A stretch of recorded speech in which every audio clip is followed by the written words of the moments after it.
Hello दोस्तों, स्वागत है आपका स्पार्क कोचिंग सेंटर में। तो गाइस आज की वीडियो में हम करेंगे ट्रांसलेशन इंग्लिश से हिंदी।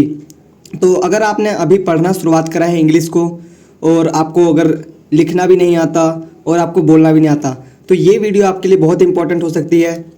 और ये जो प्लेलिस्ट है आपको इसकी फर्स्ट वीडियो से देखना है ताकि आप शुरू से ही हमसे जुड़े रह सकें और अच्छा ट्रांसलेटर बन सके। साथ ही साथ मैं आपको बता दूं, यहाँ पर मैंने पूरा इंग्लिश का कोर्स लॉन्च कर रखा है। आप प्लेलिस्ट विजिट कर सकते हैं और सभी वीडियोस को देख सकते हैं, ठीक है। और हमारा एक और यूट्यूब चैनल है जिसका नाम है spark coaching centre for English. आप वहाँ से भी हमारे साथ जुड़ सकते हैं और इंग्लिश सीख सकते हैं। तो आइए स्टार्ट करते हैं आज की वीडियो बिना देरी करे। तो देखिए, सबसे पहला सेंटेंस है आई हैव टू रीड। इसका मतलब होता है मुझे पढ़ना है। ये जो सेंटेंस मेकिंग होती है ना, ये भी मैंने करवा रखा है इंग्लिश स्पीकिंग कोर्स में।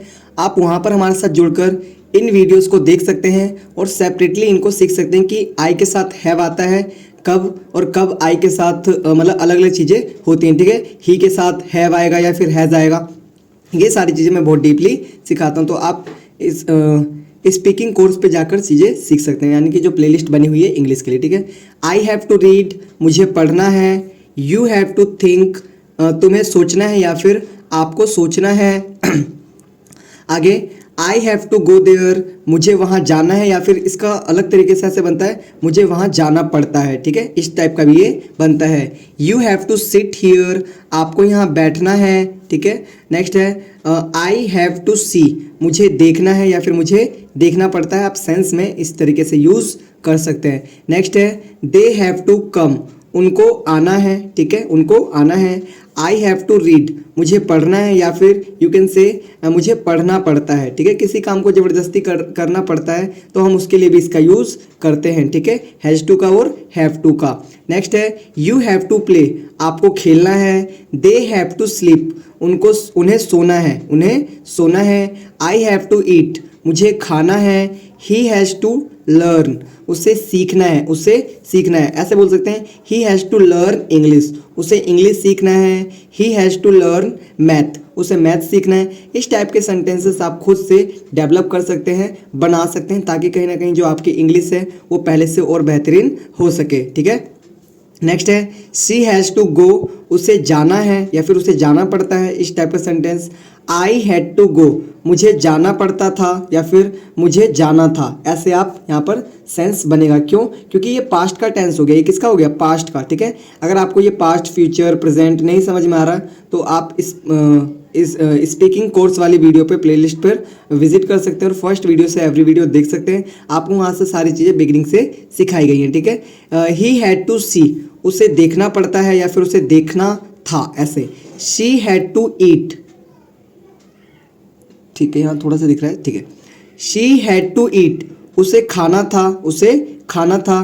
वी हैड टू से, वी हैड टू से का मतलब हमें कहना था, हमें कहना था, ठीक है। ऐसे यहाँ पर सेंस निकल रहा है। नेक्स्ट है आपका दे हैड टू शो, उन्हें दिखाना था, उन्हें दिखाना था या फिर उन्हें दिखाना पड़ता है। ऐसे आप बोल सकते हैं पढ़ता था, ठीक है, पढ़ता था, क्योंकि हैड टू का मतलब होता है पास्ट टेंस। कौन सा? पास्ट वाला, ठीक है। नेक्स्ट है I had to beat him, मुझे उसे पीटना पड़ता था या फिर मुझे उसे पीटना था। ऐसा आप यूज़ कर सकते हैं।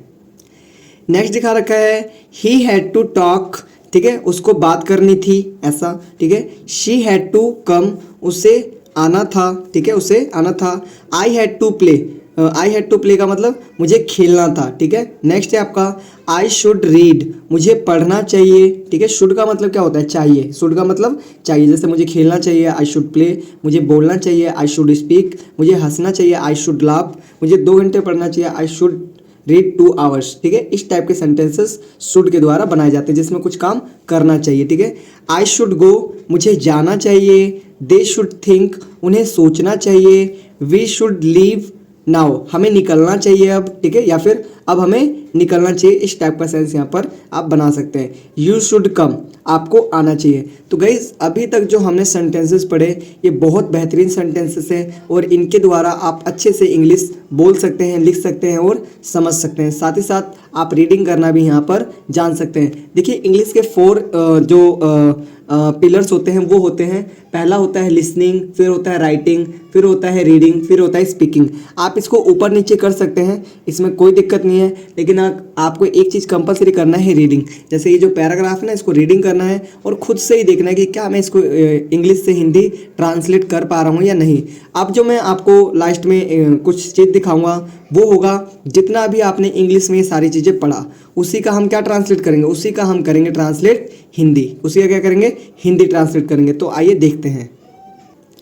तो देखिए अभी तक जितना भी हमने वहाँ पर इंग्लिश में ट्रांसलेशन में जब करवा रहा था आपको, तो मैं ये जो सेंटेंस है ना वो हिंदी में लिखे हुए हैं। आप अपने से खुद से बना के देखें कि क्या आप इंग्लिश में माहिर हैं या फिर नहीं। अगर नहीं है तो वीडियो को फर्स्ट वीडियो से देखिए। आपको कहीं ना कहीं जब छठे सातवें आठवें दिन पहुँचेंगे वीडियो पे, मतलब पहले दिन से देखेंगे तो फिर छठे सातवें आठवें दिन पहुँचेंगे तो कहीं ना कहीं आपको काफ़ी हद तक चीज़ें समझ में आने लगेंगी। और आप बिगिनिंग से हमारा कोर्स कर सकते हैं, स्पोकन स्पीकिंग कोर्स, ठीक है, यानी स्पीकिंग कोर्स, ठीक है। ये वाली प्लेलिस्ट पे आप विजिट करिए और अच्छे से इंग्लिश को सीखिए। आज के लिए इतना ही, मिलते हैं नेक्स्ट वीडियो में।